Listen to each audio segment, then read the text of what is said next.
Fait un peu son poil hein, quand même. C'est tout, c'est bienvenue dans mon ranch. Je suis un peu essoufflé, je viens de la pousser sur 2 mètres et je suis au bout de ma vie, ça y est. Aujourd'hui, on va faire prendre le bain à Sacha.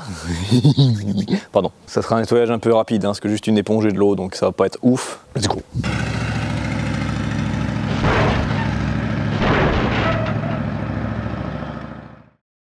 On va d'abord tester, voir si ça fonctionne juste avec de l'eau, une éponge. Ici, sur le panneau de porte, il n'est pas trop gondolé, il n'a pas trop pris humidité, c'est cool, parce que c'est rare que ça arrive. Je vois qu'il y a un petit peu des traces de début de moisissure, on dirait. Avec un peu de chance et un peu d'huile de coude.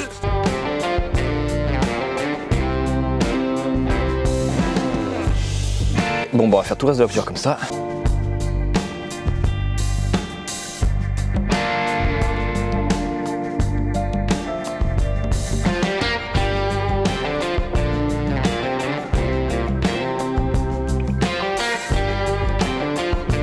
Je sais pas si on se rend compte à l'écran, ça c'est la banquette que je n'ai pas encore nettoyée, donc on voit qu'elle est dégueulasse, et ça c'est celle que je viens de nettoyer.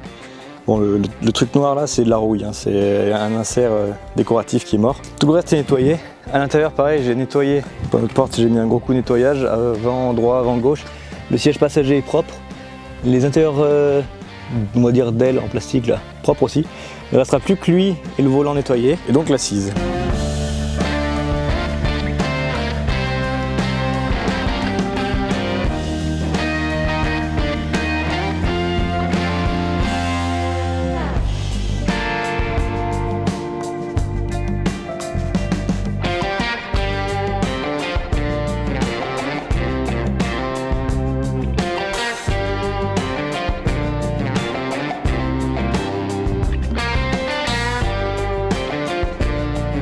Je vais essayer de nettoyer le volant. Il est dégueulasse. Le volant, je compte le changer à la longue. Mais bon, si on peut quand même le nettoyer un chouïa, ça serait quand même pas de mal.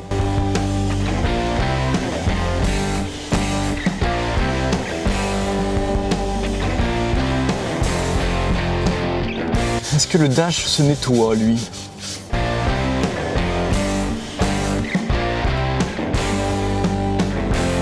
J'ai terminé de nettoyer l'intérieur et franchement, je sais pas si ça rend bien à la caméra, mais putain la différence que ça fait. Bon, le volant toujours un peu cracarbonnière, mais les sièges sont vachement plus clairs. Surtout à l'arrière, ça se voit bien sur la banquette arrière. C'est tellement plus propre et brillant, ça donne vachement plus envie d'aller s'asseoir dessus quoi. J'avais aussi la ceinture, l'enrouleur de ceinture de côté qui marchait plus, j'ai mis un petit coup de dégrippant et pop, direct il s'est réparé. Incroyable, franchement pour l'instant. Je suis vraiment agréablement surpris de chez Dodge. Je sais qu'à cette année-là, dans les années 80, la qualité commence à être un peu moins ouf. Mais ça reste que pour l'instant, franchement, j'aime bien cette voiture. Maintenant qu'on a terminé l'intérieur, on va remonter les vitres. Oula, maintenant on va mettre un coup de nettoyage extérieur. Ça va être plaisant aussi à faire, parce que dans l'état qu'elle est, elle ne pourra que ressortir plus propre et plus jolie forcément.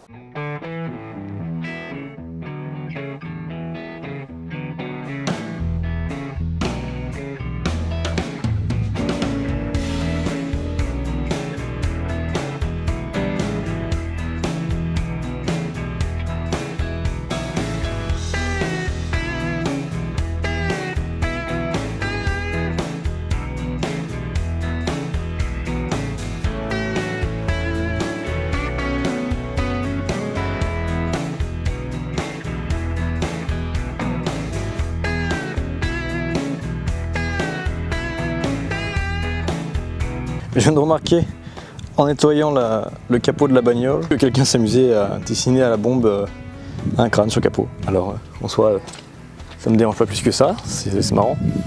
Mais en tous les cas, vu que le capot je repeins en noir, il se verra plus. Là, j'ai passé un bon premier coup de Karcher. Je vais mettre un coup d'éponge un peu partout pour frotter, nettoyer un peu mieux. Et un deuxième coup de Karcher plus tard. Rien que là, déjà, ça fait une différence. C'est ouf comme c'était dégueulasse. Alors, qu'est-ce qu'il va me falloir? Cruciforme, et là, c'est des vis derrière. Donc il n'y a plus qu'une seule vis ici qui maintient tout le bloc phare. Je pense qu'elle a dû taper à une époque ici, parce que bah, tout est cassé. Tous les supports sont pétés, à part lui là qu'on est en train d'enlever. Donc à mon avis, elle a dû vécure quelque chose. Premier entourage de phare enlevé, au moins c'était rapide, ça c'est bien. Je vais mettre la vis en place juste pour pas la perdre. Oh my god, encore un essaim de guêpes, tabarnak. Putain, il y en a des guêpes dans le coin. Aïe, ça coupe ces merdes. Voilà. L'entourage de phare et mon doigt sont démonter. LOL. On dirait qu'il a les yeux au beurre noir comme ça, genre ça fait casser la gueule. T'inquiète pas Sacha, tout va bien. C'est pour ton bien et tu le sais. Au passage, n'hésitez pas à me dire ce que vous en pensez de cette face avant. Donc ça c'est la face avant des années 80. La seule et unique époque où il y a eu cette face avant. Parce qu'après avec 80, ce modèle n'existait plus. Et en 79, elle avait encore une face avant vraiment vintage. Donc n'hésitez pas à me dire ce que vous en pensez dans les commentaires. Si vous aimez bien cette face avant ou si effectivement c'est peut-être une bonne idée de swapper pour une face avant de 76. Donc les premières faces avant, les faces avant avec les clignotants dans les pare-chocs et non pas ici. Je trouve ça plus joli. Bon, au pire des cas, on va peindre sur place. J'aurais préféré sortir, mais c'est pas grave, elle veut pas coopérer, on va faire autrement. On va du coup scotcher, masquer ce que je ne veux pas peindre. Alors, je vais garder le contour chromé et c'est l'intérieur que je vais peindre. Ok, let's go.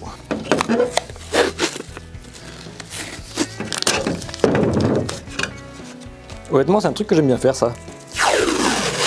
Masquer avec le scotch, peindre et ensuite enlever tout le scotch et voir notre magnifique peinture se dévoiler. J'essaie de faire ça vraiment proprement. On dirait peut-être pas, hein, mais j'essaie vraiment de m'appliquer. Le 1 qui est prêt, le deuxième. Vu que j'ai pas pu la démonter complètement, j'ai dû masquer une grande partie de la face avant de la bagnole.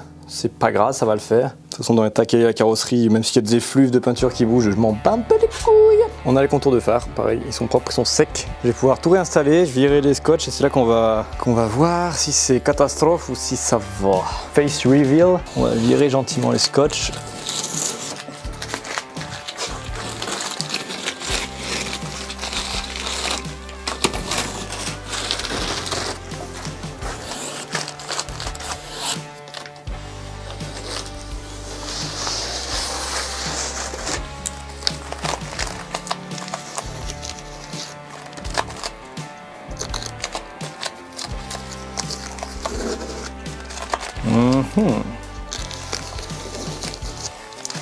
J'aime bien. Ce côté-là, pour l'instant, me plaît bien.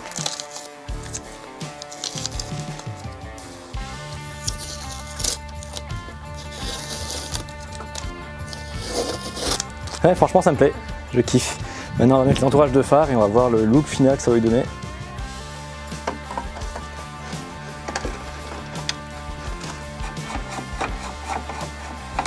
On dirait que la calandre est neuve, bon c'est juste une impression parce que bon, elle est quand même toute pétée, toute fissurée. Mais franchement, je suis content du rendu, ça lui va trop bien. Il manque plus que l'aileron et le capot noir et le hood scoop. Il manquera les jantes aussi bien sûr, j'ai oublié. J'aurais fini on va dire avec l'esthétique. Un truc que je vais vous montrer aussi. Tadam! J'ai un pote qui m'a fait deux stickers, enfin deux genres de stickers, j'en ai plein des comme ça et plein des comme ça. Donc un grand merci à lui, il se reconnaîtra certainement s'il regarde la vidéo. Je fais la plouffe, je sais pas lequel je vais mettre sur Sacha. Je pense plutôt mettre celui-là, j'aime bien la forme qu'il a. Tadam! Avec ce sticker, vous n'avez aucun doute que c'est la mienne. Dans tous les cas, une Dodge Aspen grise dégueulasse comme ça, je pense pas qu'il y en ait beaucoup en France. Surtout dans cet état-là, en fait.